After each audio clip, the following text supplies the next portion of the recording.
கண்மணி, அன்போட காதலன்.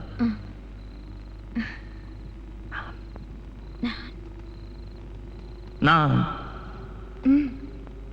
எழுதும் கடிதம், லெட்டர், கடிதாசி இல்ல, கடிதமே இருக்கட்டும். கடிதம் படி. கண்மணி, அன்போடு காதலன் நான் எழுதும் கடிதமே. பாட்டாவே படிச்சிட்டியா? அப்ப நானும் முதல்ல கண்மணி சொன்னேன்ல, இங்க பொன்மணி போட்டுக்க. பொன்மணி, உன் வீட்டுல சௌக்கியமா? நான் இங்க சௌக்கியம். பொன்மணி, உன் வீட்டில் சௌக்கியமா? நான் இங்கு சௌக்கியமே. உன்னை நினைச்சு பார்க்கும்போது கவிதை மனசுல அருவி மாதிரி கொட்டுது. ஆனா அதை எழுதணும்னு உட்காந்தா அந்த எழுத்து தான் வார்த்தை.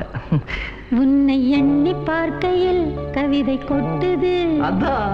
அதை எழுத நினைக்கையில் வார்த்தை முட்டுது. அதேதான், பிரமாதம். கவிதை கவிதை படி. கண்மணி, அன்போடு காதலன் நான் எழுதும் கடிதமே. பொன்மணி, உன் வீட்டில் சௌக்கியமா? நான் இங்கு சௌக்கியமே. உன்னை எண்ணி பார்க்கையில் கவிதை கொட்டுது, அதை எழுத நினைக்கையில் வார்த்தை முட்டுது. கண்மணி, அன்போடு காதலன் நான் எழுதும் கடிதமே. பொன்மணி, உன் வீட்டில் சௌக்கியமா? நான் இங்கு சௌக்கியமே.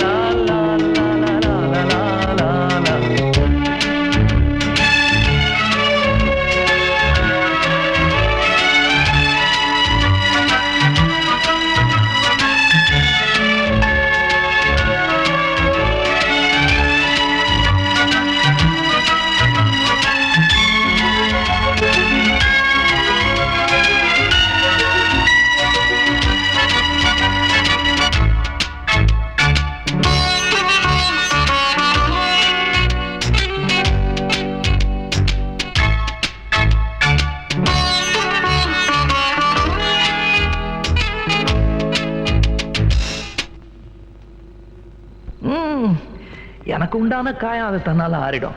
அது என்னமோ தெரியல, என்ன மாயமோ தெரியல, எனக்கு ஒண்ணுமே ஆவறதில்லை. இதையும் எழுதிக்க. நடுவில் நடுவில் மானே, தேனே, பொன்மானே இதெல்லாம் போட்டுக்கணும். இது பாரு, எனக்கு என்ன காயம்னாலும் உடம்பு தாங்கிடும். உன் உடம்பு தாங்குமா? தாங்க. பிராமி பிராமி பிராமி. அதை எழுதணுமா? இது காதல். என் காதல் என்னன்னு சொல்லாம எங்க எங்க அழுகையா வருது. ஆனா நான் அழுது என் சோகம் ஒன்ன தாக்கிடுமோ அப்படின்னு நினைக்கும் போது வர்ற அழுக கூட நின்றுடுது. மனிதர் உணர்ந்து கொள்ள இது மனித காதல் அல்ல, காதல் அல்ல, காதல் அல்ல.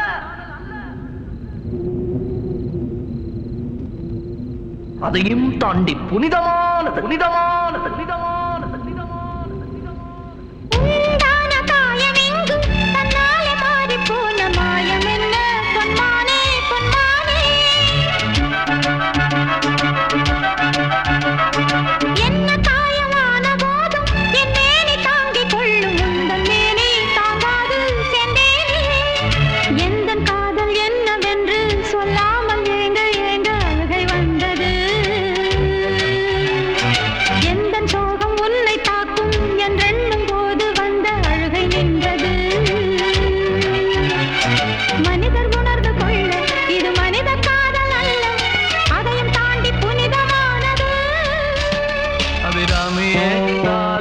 சாமியே நான் தானே தெரியுமா?